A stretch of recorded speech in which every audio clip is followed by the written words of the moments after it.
Good morning, শুভ সকাল। কেমন আছেন আপনারা সবাই? নিশ্চয়ই খুব ভালো আছেন, আমিও খুব ভালো আছি। আজ মঙ্গলবার, ঘড়ির কাঁটা 10:30টার ঘরে। এই কয়দিন যাবৎ সকালে উঠে কোনো কাজকর্ম করতে পারছি না, কারণ চতুর্দিক ধুলো ধুলো ধুলো ধুলো। তাই রান্নাঘরটা পরিষ্কার করে, রাতে রান্নাঘর পরিষ্কার করাই থাকে, ওই সারাদিনের যত ধুলো সেগুলো দেখলে তো আর রান্নাঘরে কিছু রেঁধে বেড়ে খেতে ইচ্ছা করে না। সেই জন্য রান্নাঘরটা পরিষ্কার করে ঘর দুয়ার ঝাড় দিয়ে দৌড়ের সামনে একটু জল দিয়ে এখানে একটু ধূপকাঠি জ্বালাই, ব্যাস সকালটা শুরু হয়।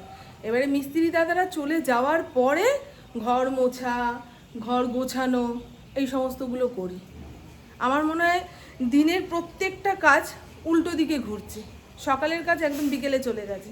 সে যাই হোক, আজকে আমাদের ঘরবাড়ির কাজ বন্ধ রয়েছে, শুধু নন্টে ফন্টে দাদা এসে গ্রিলগুলো পরিষ্কার করছে। ইট বালি সিমেন্ট পড়েছে তো, সেগুলো পরিষ্কার করে না দিলে রং করতে পারবে না। তা সেইগুলো পরিষ্কার হচ্ছে। জানলার কাছে যে ইট বালি পাথরের কুচিগুলো পড়েছে সেগুলো পরিষ্কার করছে। এই তো, কালকে পুপু ইন্দ্র বেরিয়ে যাবে, কাজ কয়দিনের জন্য বন্ধ। শান্তি লাগছে জানেন, শুধু ত্রিপলটা খুলে দিলেই মনে হয় না আমি জীবনটা আবার ফিরে পেলাম। ভালো লাগছে না এই ত্রিপল দিয়ে চারপাশ ঢাকা। বৃষ্টি বাদলের দিনে দেখুন না, সব কিছুতে ফাঙ্গাস লেগে যাচ্ছে, সাদা সাদা হয়ে যাচ্ছে, কালো কালো হয়ে যাচ্ছে, দেওয়াল ফেটে যাচ্ছে, এইরকম। ওই ত্রিপলের জন্য হচ্ছে কিনা জানি না, কিন্তু আমার মনে হচ্ছে। চলুন এবারে 1 কাপ চা বানিয়ে খাই। সুজাতা একটু আগে বাসন মেজে দিয়ে গেল।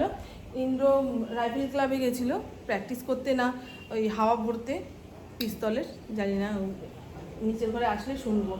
তো ফেরার পথে বাজার থেকে কি কি এনেছে না এনেছে এখনও ব্যাগ ঘেটে দেখিনি। আলু ছিল না ঘরে, জানেন তো, ওরা তো 2 দিন থাকবে না। তা বাজার থেকে সব এনে না দিলে আমার অসুবিধা হবে, সেই ভেবে এখন দেখুন কত কি নিয়ে চলে এসছে। শসা, আলু পরে দেখছি। আর এই যে ছাতু মুড়ি রেডি করে রেখেছি। দৌড়াতে দৌড়াতে এসে বলে, মামুন খিদা পেয়েছে, একটু ছাতু মুড়ি দাও। কদিন ধরে মুসলি খাচ্ছিল, আজকে আবার বলছে মুসলিটা খাবো না, তুমি আমাকে ছাতু মুড়ি দাও। এখানে আমার নাইটিটা ছিঁড়ে গেল, এই যে এইগুলোতে বেঁধে বেঁধে না আমার অনেক জামা কাপড় ছিঁড়েছে। রান্নাঘরে এরপরে ওইগুলো লাগাবো না। হ্যাঁ দেখুন কতটা ছিঁড়ে গেল। ফড়িংকে আটকাতে হয়েছে, মার্বেল মিস্ত্রি এসছে, যেটুকু যেটুকু জায়গায় মার্বেল লাগাতে হবে সেগুলো দেখে নিক। বাবা বেরোস না, বেরোস না, তোকে দুনিয়ার লোক ভয় পাচ্ছে, বেরোস না। এই বিস্কুট ঘরে ছুঁড়ে দিল, তারপরে ঘরে ঢুকলো, ফের দরজা আটকাতে হয়েছে, নাহলে কিছুতেই ঘরে আনা যায় না। বাড়িতে লোকজন আসলে তাকে যে গেট খুলে ঘরে ঢুকতে দেবো, পারবো না তো। গেটের সামনে দাঁড়িয়ে ঘ্যাও ঘ্যাও ঘ্যাও ঘ্যাও এমন করবে। সব নাইটি পুরো নরম হয়ে গেছে, এগুলো আজকের। ওই যে 2026-এর প্রথমেই প্রতিজ্ঞা করেছি আবল তাবল অপ্রয়োজনীয় কিচ্ছু কিনবো না, ওইটা করতে গিয়ে এত কেনাকাটা কম হচ্ছে।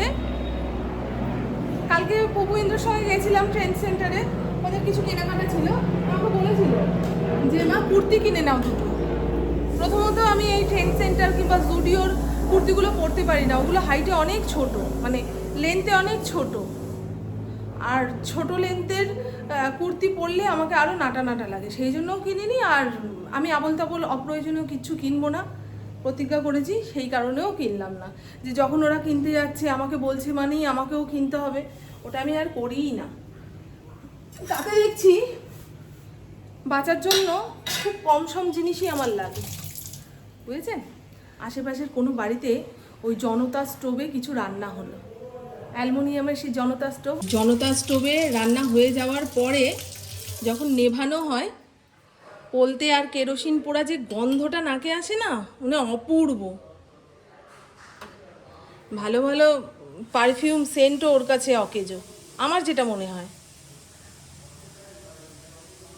আমার বাপের বাড়িতে উঠোন ছিল অনেক বড়, উঠোনের একটা কোনায় একটা বড় কাঠের উনুন মা বানিয়েছিল। ওই উনুনে যখন যে পারতো রান্না করতো। কাঠ যার যার নিজস্ব, সবাই সবার মতো করে কাঠ সংগ্রহ করে রাখতো। কাঠের উনুনে বেগুন পোড়া কিংবা শীতকালের ফেনা ভাত, ওফ কী যে স্বাদ হতো। একটু আগেই এই জায়গাটা পরিষ্কার পরিচ্ছন্ন টান টান করে রেখে গেছিলাম। এখানে ছাগল ঢুকে গেছিল, পাশে তো মাংস কাটার দোকান রয়েছে, ওখানকার ছাগল আমাদের গলিতে ঢুকে গেছিল ফড়িংটাকে দেখার জন্য। দেখুন, আমার ভাসুর এসেছিল মনসা পুজোর নিমন্ত্রণ করতে। গত 2 বছর মনসা পুজো হয়নি, তাই এবছরে করবে। দুপুরে খাওয়া দাওয়ার নিমন্ত্রণ রয়েছে, অনেক দেরি, 18ই আগস্ট। আপনাদের দেখিয়ে দিই আমার ঠাকুর ঘরের হালচালটা। আমার ঘর দুয়ারের অবস্থা এই রকম। এটা ঠাকুর ঘর, পুরোটা মার্বেল দিয়ে সিংহাসন হবে। এখন এই সমস্ত জিনিসগুলো রাখা আছে বলে আপনারা বুঝতে পারছেন না। এই পাশে একটা ঠাকুর ঘর, আর কোনো উৎসব অনুষ্ঠানে ঠাকুরের জন্য রান্নাবান্না করতে হলে এইখানে একটা রান্নাঘর করা থাকবে, এখানেই করব। এই দেখুন, এই এতটা রান্নাঘরেই হয়ে যাবে। আর এখানে যে রান্নাঘরের গ্যাস টেবিলটা পাতা ছিল সেটা খুলে ফেলেছে, বেশ আলগা করে করে সুন্দর করে খুলেছে, তাই এই জায়গাটাও বেরিয়ে গেছে। এই একটা ঘর যেখানে আমি পুপু দুপুরের টাইম কিংবা রাতের টাইমটা কাটাবো। পুপু বলছে, মা আমার এই এত বড় ঘরে একা একা থাকতে ভয় লাগবে, তুমি আমার সঙ্গে থেকো। আমি ঠিক আছে থাকবো। এই বাথরুমটা ভেঙে ছোট করা হয়েছে, ঠিক আছে, এই হয়েছে বাথরুম। আর এই যে সরু মতো জায়গাটা, এইখানটা একটা ওই ড্রেসিং টেবিলের মতন রাখা হবে। সাজগোজের টাইমে এই জায়গাটা প্রয়োজন, ঠিক আছে। এই পাশ দিয়ে একখানা জানলা বেরিয়েছে। পুরো কমপ্লিট না হলে বুঝতে পারবেন না জিনিসটা কত সুন্দর হয়েছে। ফলস সিলিং খোলা হয়নি, যতটুকু বাঁচিয়ে বাঁচিয়ে কাজ করা যায় করেছে। এইটুকু আবার ফলস সিলিংওয়ালা ম্যানেজ করে দেবে, দেখানো হয়েছে, বলছে হ্যাঁ হয়ে যাবে। এই ঘরটাতে ফলস সিলিং থাকবে, বেশ বড় সড়ই হয়েছে বলুন এই ঘরটা। আর এই ঠাকুর ঘরের সামনেও ফলস সিলিংটা থাকবে, প্লাস্টার হয়ে গেছে, এখন মার্বেল পুট্টি অনেক কাজ বাকি। আর এই হলো একটা ওপেন ব্যালকনি, ঠিক আছে, ঢালাই হয়ে গেছে, কাঠ খোলা হয়নি। ওপরের গাঁথনি হয়ে গেছে, নিচের গাঁথনি হয়ে গেছে। আর এই যে গাঁথনিটা দেখছেন এর ওপর দিয়ে এই এতটা উঁচু করে কি বলে স্টিল বার দেওয়া থাকবে, যাতে কোনো কিছু ঝুঁকে দেখতে গেলে ঢপাস করে না নিচে পড়ি। জানলা দিয়ে এইরকম দেখা যাচ্ছে। ত্রিপলটা খুলে দিলে বুঝতে পারতেন ব্যালকনিটা কত বড় হয়েছে না হয়েছে। আর এখান দিয়ে একখানা জানলাও করা হয়েছে, যাতে পুজো পার্বণের সময় লোকজন এখানে বসে খাওয়া দাওয়াও করতে পারে, কিংবা এখানে দাঁড়িয়ে ঠাকুর পুজোটাও দেখতে পারে, ঠিক আছে। এই হলো ঘটনা। কলপসেবল গেট লেগে গেছে, এটাই বলছিলাম ইন্দ্রকে যে তুমি যা করো না করো আগে কলপসেবল গেটটা লাগিয়ে দাও, কারণ ওপেন ব্যালকনি, ওই পাঁচিল দিয়ে কেউ উঠে আসলে হয়ে গেল। কেউ আসবে না, কিন্তু আমি ভয়ে ভয়ে থাকবো যে ফাঁকা ব্যালকনি, কেউ যদি উঠে পড়ে, হ্যাঁ টপ করে তো বাড়ির ভেতরে ঢুকে পড়তে পারবে। আমি খুব ভয়ে ভয়ে থাকি গো। এই যে কলপসেবল গেট দেওয়া হয়ে গেছে। এগুলোতে কিসের কাজ যেন হচ্ছে, রং না, এগুলোকে কি বলে, প্রাইমার লাগাচ্ছে, নাহলে জং লেগে যাচ্ছে গো। এত বৃষ্টি হচ্ছে না, সে কারণে জং লেগে যাচ্ছে। ঠিক আছে বন্ধু, এই হলো। আগে ওই দেওয়ালটা দেখছেন, এই মাথা থেকে ওই মাথা আমার ঠাকুর সব এরকম পরপর সাজানো থাকতো। কখনো নারায়ণকে তুলসী দিচ্ছি, আবার ছুটে গিয়ে শিব ঠাকুরকে বেলপাতা দিচ্ছি। এক আসনে বসে আমরা কখনো পুজো দিতে পারিনি। সেই জন্য দেখতেন আমি এ পাশে গোপাল পুজো করছি, ওই পাশে ইন্দ্র শিব পুজো করছে। এক আসনে বসে কখনো করতে পারিনি। আর এই ছোট জায়গার মধ্যে ঠাকুর সুন্দর করে বসানো থাকবে, সুন্দর করে মুছে মাছে পরিষ্কার করে নিয়ে একটা আসন পেতে সবার গলায় মালা দেওয়া যাবে, তুলসী বেলপাতা যাকে যা দেওয়ার ওই এক জায়গায় বসেই করা যাবে। না হলে ওইখানে না দৌড়ে দৌড়ে পুজো করতে হতো, একবার তুলসী পাতা একবার বেলপাতা। বুঝতে পারছি বন্ধু? আমার তো খুব পছন্দ হয়েছে, খুব পছন্দ হয়েছে। আর আগে এই এত বড় হল ঘরের মধ্যে আমার এক জায়গায় মেশিন পাতা থাকতো, তারপর ট্রেডমিল থাকতো। খালি মনে হতো কি ঠাকুর ঘরে যখন তখন আসলে ঠাকুরের অসুবিধা হচ্ছে, ঠাকুরের অসুবিধা হচ্ছে। সবারই তো একটা রেস্ট নেওয়ার সময় থাকে, মানুষের যেমন একটা রেস্ট নেওয়ার সময় থাকে, ভগবানেরও রেস্ট নেওয়ার সময় থাকে। এবারে ভর দুপুরবেলায় কিংবা রাত্রিবেলায় আমার এই ঘরে কিছু নেওয়ার প্রয়োজন হলে হুট করে চলে আসতাম। কিন্তু এইটা হয়ে যাওয়ার পরে কি বলুন তো, আমি পর্দাটা দিয়ে দেবো, ঠাকুর পুজো হয়ে গেল, রাতে পর্দাটা ফেলে দিলাম, ব্যাস ঠাকুরের মতন রেস্ট নিল, আমরা আমাদের মতন এই ঘরে থাকলাম, ব্যালকনিতে বসলাম, তাতে ঠাকুরের কোনো অসুবিধা হবে না। এই সমস্ত ভেবেই তো এটা করা। আর তার থেকেও বড় কথা, আগে আমাদের এই এত বড় ঠাকুর ঘর ব্যবহার হতো না, একমাত্র পুজো আচ্চার সময় যা ঠাকুর পুজো দিতে আসতাম কিংবা কোনো উৎসব অনুষ্ঠানে, আর বাদ বাকি টাইম পুরো ফাঁকা একা ঠাকুর বসে থাকতো। এই যে এই ঘরটা হয়ে যাওয়ার পরে এখন ব্যবহার হবে। বুঝতে পেরেছি? নন্টে ফন্টে দাও, ওই কী আনতে গেছে যেন যন্ত্রপাতি, জানলা কপাট পরিষ্কার হবে। দেখেছেন? যে ভাত বসিয়ে দিয়েছি, মাছে লবণ হলুদ মাখিয়ে রেখেছি, আলু সেদ্ধ মাছ ভাজা দিয়ে ভাতটা দিয়ে দিই। এখানে ফড়িংয়ের ভাতও বসে গেছে, ডাল বসাবো, ডালের মধ্যে আলু দুটো সেদ্ধ দেবো। এখানে বোতল ভরার কাজ চলছে, সারাদিন এই একটাই কাজ। সর্ষে বাটা দিয়ে ভোলা মাছের ঝাল, নামানোর আগে ধনেপাতা ছিটিয়ে দিয়েছি। আমার এইভাবে ভোলা মাছের ঝাল খেতে যে কী ভালো লাগে। ওই মুখ চোখা ভোলা মাছগুলো আছে সেইগুলো বেশি ভালো লাগে। এটা সেই মাছই, তবে অনেক বড় বড় ছিল বলে দু টুকরো করে কেটে নিয়েছি। বেশি বড় মাছের ভেতরে লবণ ঝাল ঢুকতে চায় না। একটুখানি কাঁচা তেলও ছিটিয়ে দিয়েছি।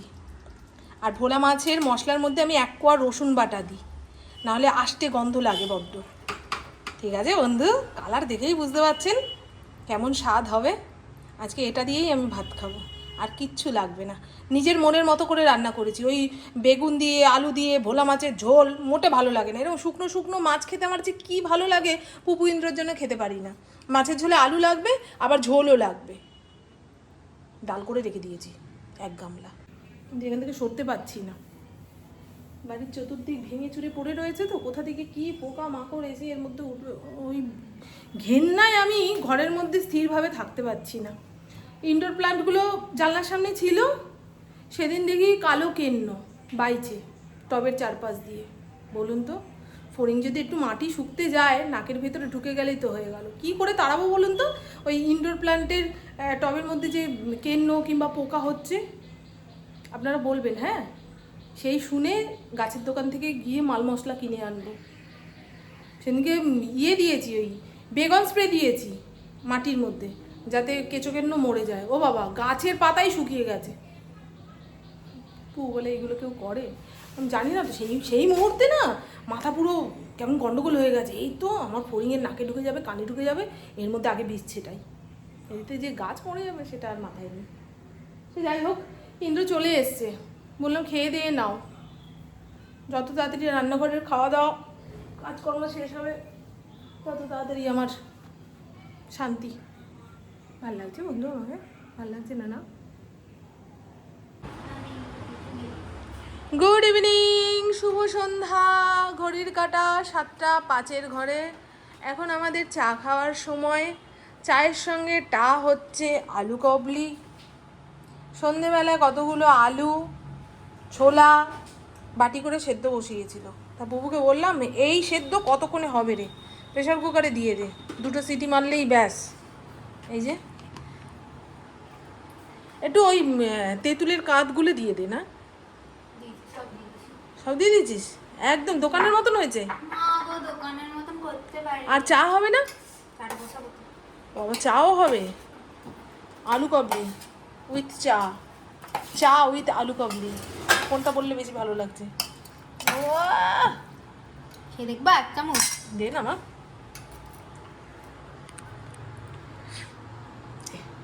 এই দেখুন বন্ধু, কিছু মনে করবেন না।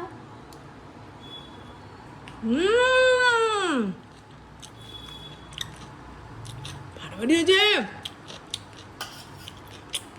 একটু শশা ফসা কেটে কুচিয়ে দিয়ে দিলে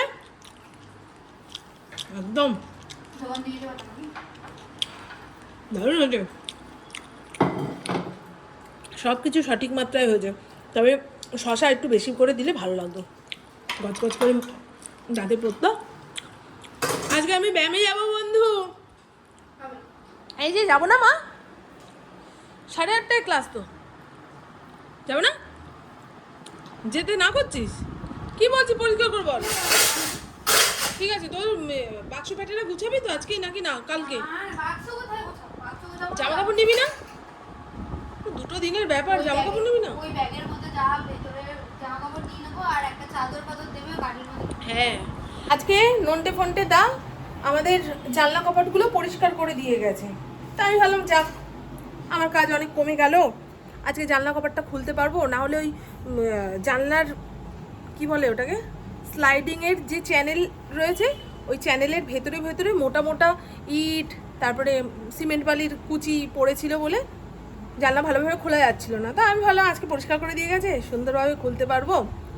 ও বাবা, ওরা বেরিয়ে যাওয়ার পরে আমি এসে জানলাটা চেক করেছি, কিচ্ছু করেনি, যেমনকার জিনিস তেমনই রয়েছে, একটু ওপরে ওপরে ঝেড়ে পুছে দিয়ে গেছে। আমি আবার পুরো বিকেল ধরে ওই সমস্ত পরিষ্কার করলাম, এত ইটের কুচি পাথরের কুচি পড়েছে। সুজাতাকে দেখালাম, দেখো সুজাতা, ওদের দিয়ে কাজ করিয়েছি, ওরা কি ধরনের কাজ করে গেছে। আর ওই ত্রিপলটা একটুখানি তুলে দিয়েছি, বুঝেছেন, নাহলে ঘরের মধ্যে ছ্যাঁতস্যাঁতে গন্ধ বেরোচ্ছে।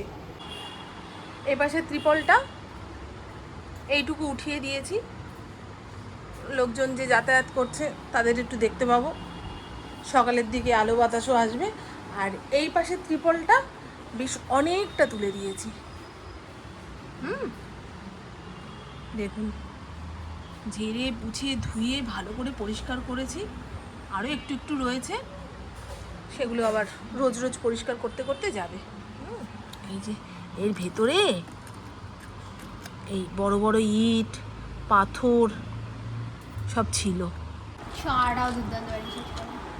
চায়ের কালারটা দেখুন, বলতে পারবে না। চায়ের কালারটা দারুণ এসছে। ফিকা চার কালারটা দেখুন কালো।